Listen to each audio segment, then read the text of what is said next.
Good morning. Today I'll spotlight an in-depth conversation with Oakland County Prosecuting Attorney Karen D. McDonald. She took office in January of 2021 and since then has instituted several reforms in the office she oversees. She has also received national attention for her prosecution of those she believes are responsible for the Oxford High School shooting, where 4 students were killed and 6 other people were wounded. Who is she? And what are her law enforcement priorities? We'll find out from Prosecutor McDonald. It's Sunday, November the 12th. I'm Chuck Stokes, and this is Spotlight.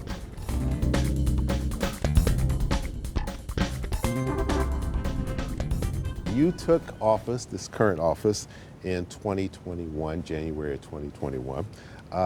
You've been extremely busy. A lot of different changes. Let me read one thing that's on your website that may set a good premise for the conversation today. You said it's just not enough anymore to charge the highest charge, seek a conviction, ask for the harshest sentence, but not ask the question of what happens to the individual and the community they come from afterwards. Expand a little bit upon that. Well, Chuck, I think it's the question all of us are asking. It's just reasonable. We want public safety to be our top priority. All of the people in Oakland County want that from their prosecutor, from law enforcement. I want that. I'm sure you want that as a member of the community. So what we know about keeping people safe is the data shows us that incarcerating nonviolent, low-level crime for short periods of time without ever addressing or asking a question about what brought that person into the criminal justice system doesn't make any sense, and that doesn't keep us safe. It's actually not as complicated as it may seem. There really are very distinct types of crimes that we don't have to ask those questions because they are violent in nature, and it's an easy decision because we know that detaining somebody who's a threat to us, that's not even a close call. What I ask, and what so many of the people who voted voted me in office want to know, is what are we doing about substance abuse and mental health issues where we know clearly, law enforcement knows, the prosecutor knows, the reason this person is in the criminal justice system is because of that underlying issue. And so we're going to try to take steps to fix it, but we're still going to hold people accountable. Would it be safe to say that when you took over that office, you gave a lot more power to the assistant prosecutors? And if you agree with that, why? Because at the time that we charge somebody, it's the moment where we know the least about the case and the least about the person that we're charging and the least about the victim of that crime. And so when you have a policy that says you are mandated to stick with the initial charge and not to veer from it, it's candidly it's eliminating any lawyer's ability to use their judgment and discretion. And sometimes that means we increase the level of the charge when we know more about the case. But sometimes it means that we fashion a remedy that might include incarceration, but it also might address the issues why this person is there. And because that's the moment where we get to talk to victims of crime. That's the moment where we really understand what happened here. So I don't think we can really deliver fair and just prosecution for anyone if we don't give assistant prosecutors some discretion with limitations about what they want to do and what their recommendation is on a case. You stepped down from being a circuit court judge to run for prosecutor. Looking back, they say hindsight is always 20/20. Was that a good move? Are you glad you did it? Or would you like to be back up on that bench? I loved being a judge, I really did, but I don't miss it. I think what I'm doing now, despite the fact that it clearly has delivered some very surprising and unexpected challenges, I think is just so important, and I feel very grateful every day that I have the opportunity to address issues not just in front of us now with the people we prosecute, but also in crime prevention. What my office and what I'm doing on gun violence prevention, I think, is some of the most important work I'll ever do. All right, we're going to take a little break. I want to pick up on that right after we come out of this break because that is clearly a priority and something that you've been working hard on. We'll be right back with Prosecutor Karen McDonald of Oakland County right after this.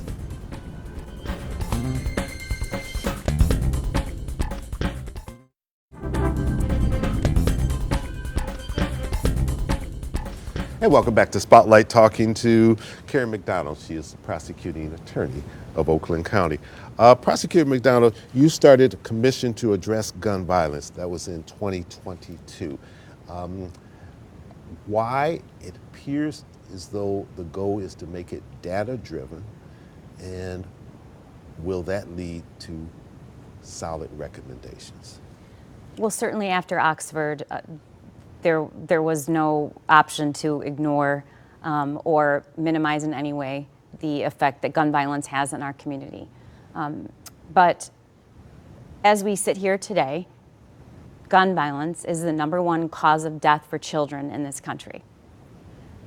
And if you think about that, that's staggering. But it's also what's more unconscionable is what we have done to address that. The #1 cause of death for children until 2019 was automobile accidents. If you think about what we have done as a culture and as a community, as a state, as a country, to reduce automobile accidents and deaths for children, I could spend an hour telling you, but we know the top of the list. We have restrictions, certainly, about who can drive a car, but it's not just about the car. We also educate the public. You can't get into a car with a child and not wear your seatbelt. And you can't get into a car and start texting and driving with even a young child. Why is that? So why is it, as a society, as a country, as a state, we can't wrap our arms around this issue and get something done? But why can't we take a national approach? Is it because this is a Second Amendment issue, whatever, and it's just super politically controversial and Americans can't wrap their arms around it? Because all we want to talk about is guns.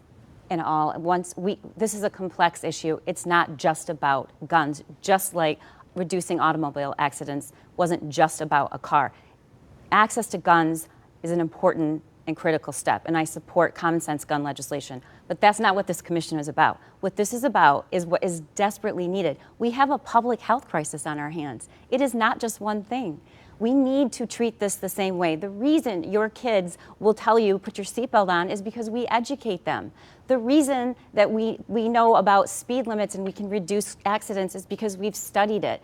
We have informed the public. When you are in the airport and you see a bag and no one is around it, we know what to do. Why? Because we've informed the public. But when it comes to gun violence, which is the #1 cause of death for children, we've done nothing except argue about guns. But this commission is really an answer to the call that I received and the ask, no matter where I went after Oxford, from moms approaching me in the airports and grocery stores and saying, how do I protect my kid? So what we're doing is saying, look, the experts, the national experts, when we bring them together, will tell you that this is not, we have to stop just focusing on that moment where the person in crisis has their hand on the gun.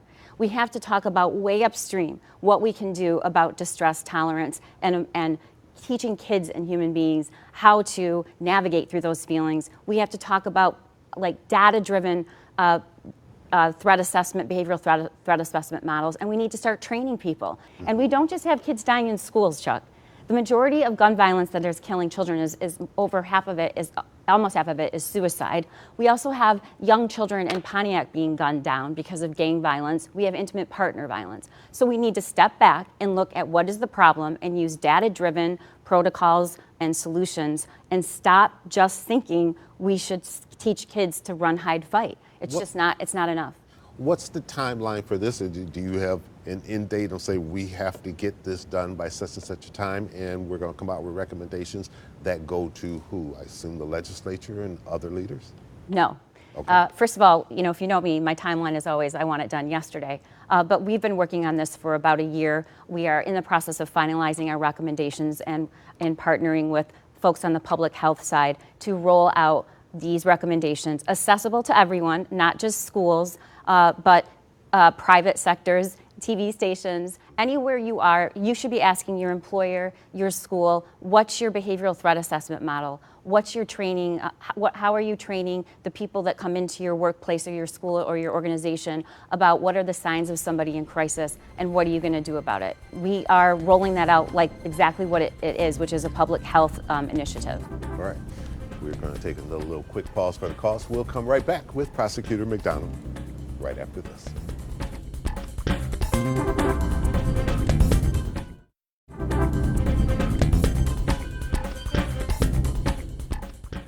Let's talk a little bit about Ethan Crumbley, as much as you can talk about it.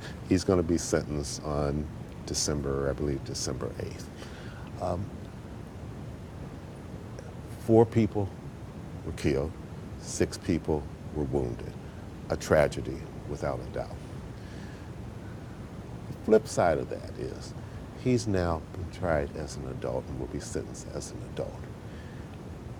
Do you believe that at any point in an adult system he will be able to be rehabilitated, or are we beyond that and get the help that he cried out for that his parents didn't give him? You're right. This does involve a young person, but it also involves four young people who were killed. Absolutely. and 6 injured and hundreds terrorized. So that is a major motivation about the decisions that I make, although not the only. The question of whether he can be rehabilitated is not something you or I can answer, and it's not something that any expert can answer. But I think all of us would like to believe and do believe that everyone has an opportunity to grow and be rehabilitated. The juvenile system, you age out at 21. There's no possible way that I would, or anyone would, make the decision that we feel comfortable with the shooter at Oxford to be released at 21, and that's not a workable option. Now, maybe we need to talk about revamping the juvenile justice system. I'm sure we do. I sit on a task force appointed by the governor to do just that. But sitting here today, whether or not he can be rehabilitated is a question. It's just not the only question. And look, this was a morally complicated decision that I made. I did not do it lightly. I came into office and I reversed on 19 juvenile life cases and agreed to a term of years. Those are heart-wrenching, complicated cases that require a lot of courage, because you have to talk to victims of crime and say, I'm agreeing to a term of years because that's the law. But I'm never going to be in favor for a black and white solution that doesn't give room for the availability of what we have right now, which is a case so horrendous, so egregious, that when you do what's constitutionally required of us, which is the balancing of whether or not this individual has mitigating factors and the other circumstances of the crime, this is that exception. But I believe it's the right thing to do. His parents, their trial will begin in January. You are seeking involuntary manslaughter on that. They will be heard by a jury of their peers. If they are convicted, what's the message to society, to America? There's a gag order in place in that case, so I don't speak about it and can't. But I will say this. The decisions that I make as a prosecutor every day really don't, what it would do for society or policy or moving this or that is really, it's not even something that I consider. That's for the legislature to do. However, I'm always going to do what I think is the right thing to do, whether or not I think it's going to be politically or publicly popular, whether or not I have pressure, how it might sound. At the end of the day, I'm always going to do what I think is right. And my main focus is public safety and fair and just prosecution.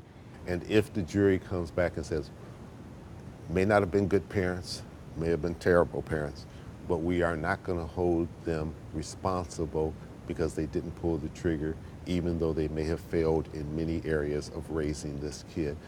What's that message? Right, so I can't comment on that case, but I'll tell you that we don't charge cases that we don't believe we can prove beyond a reasonable doubt. And I don't think the measure of success as a prosecutor should be convictions and conviction rates. We have a jury system in this country, and it's essential to our Constitution.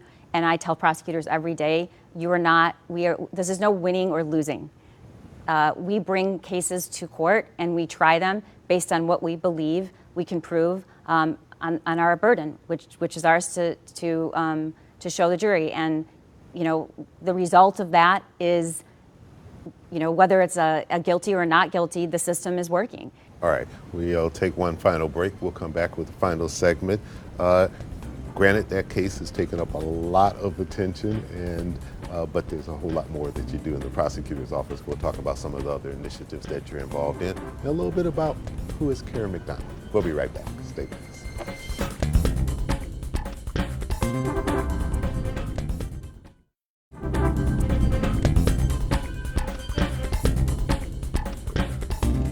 Prosecutor McDonald, you recently had on your website, and I take just a little small portion of it, an excerpt, the criminal justice system can get it wrong with devastating impacts.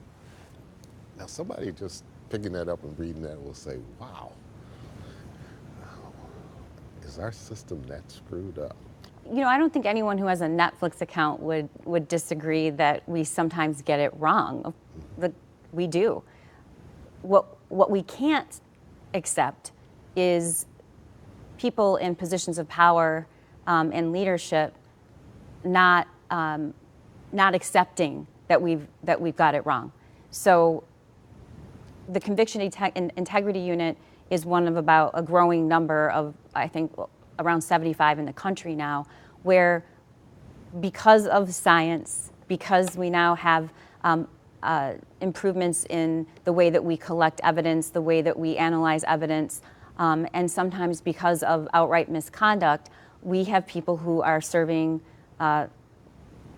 life without parole sentences or a term of years, lengthy sentences that are not guilty. And I just don't know anybody that thinks that's okay. So we have a means to address that.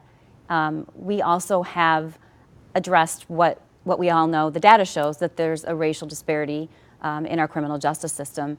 And we're going to first acknowledge it, and then we're going to address it. There are so many times where the differences between a victim of a crime and the person that has committed the crime are very small.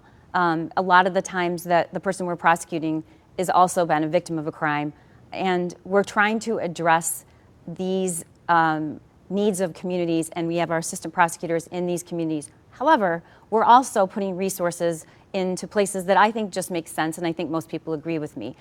Michigan is 8th in the nation for human trafficking. We have the first trafficking. I'm not aware of another one in the state prosecutor's office in the state. We have a trafficking unit. We focus on human trafficking cases and drug trafficking because they intersect, and this is far more prevalent than people think. We have a robust a team of people who prosecute hate crimes, and I don't have to tell you, based on what's going on in the world, that is of great concern. And part of that is educating law enforcement and other partners that we work with about what is a hate crime. So we look for alternatives in treatment when it's necessary and when there's opportunities, but we also put focus on the violent crime that I think is the driver and the drivers of violent crime, because I think that's just what makes sense. You were born in Lansing, moved to Portland, raised basically in Portland. Then, as I said earlier, Portland, Michigan. A lot of people Portland, don't that's know right. there's Portland, a Portland, Michigan. Right. Yeah, not the real green area Right. of the nation. Right. Taught in Midland, unseated, a sitting prosecutor to win that job. You're a twin. I have a twin sister. The younger twin, right? Three By minutes 3 younger? minutes, yeah. Okay. I'm sure you got reminded of that a lot growing up. I did. You also have an older sister. You're married and you have 5 children. I do. What's on your agenda? What would you like to do? Is there a job you don't have that you would love? And Will we ever see Karen McDonald running for I won't say that, for an elective political office that's not legal? That's a good question. One of the things that I've learned in my 50s is it's a time of growth. People have it in their head that they reach a certain age and there's no more growing and they're set in stone. And I've always made decisions based on what I had a calling to do and that I thought I could serve in a way that would contribute in a positive way. And right now, I think we are facing some of the toughest and scariest issues that we have ever faced in my lifetime. And I think that the public wants what I want, which is elected officials, people in positions of power that are going to be reasonable and honest and put political rhetoric and partisanship aside and do the right thing.